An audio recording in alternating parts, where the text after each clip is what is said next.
From VOA Learning English, this is the Agriculture Report in Special English. Animal feed is the biggest cost for most cattle producers.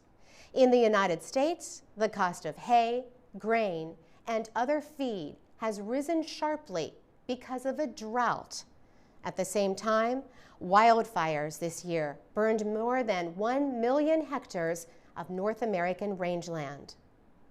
Jack Field raises cattle in the northwestern state of Washington.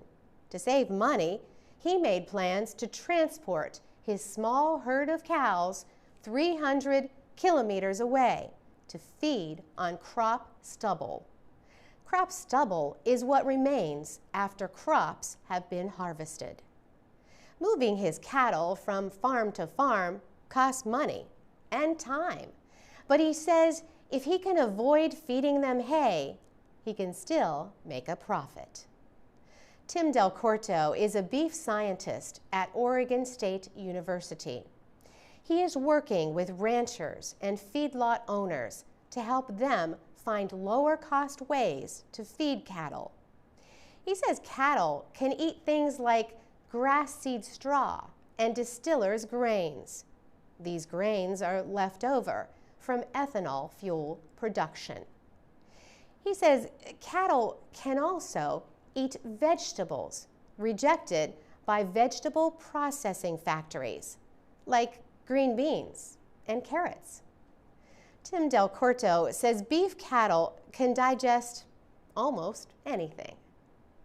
The rising cost of feed has led agricultural research universities to give greater attention to what experts call feed efficiency. The University of Idaho has a cattle barn where sensors measure exactly how much food each cow eats. Professor Rod Hill says just because animals are growing at the same rate does not mean they eat the same amount of food. In fact, the difference in how efficiently their bodies turn feed into meat, fat, bone, and skin might be surprising. Rod Hill says ranchers can use selective breeding to get the same growth with less feed. But he says not to focus too much on one thing, like reducing fat. He says that while leaner beef cattle are more efficient, they produce less profitable meat. For VOA Learning English, I'm Carolyn Presutti.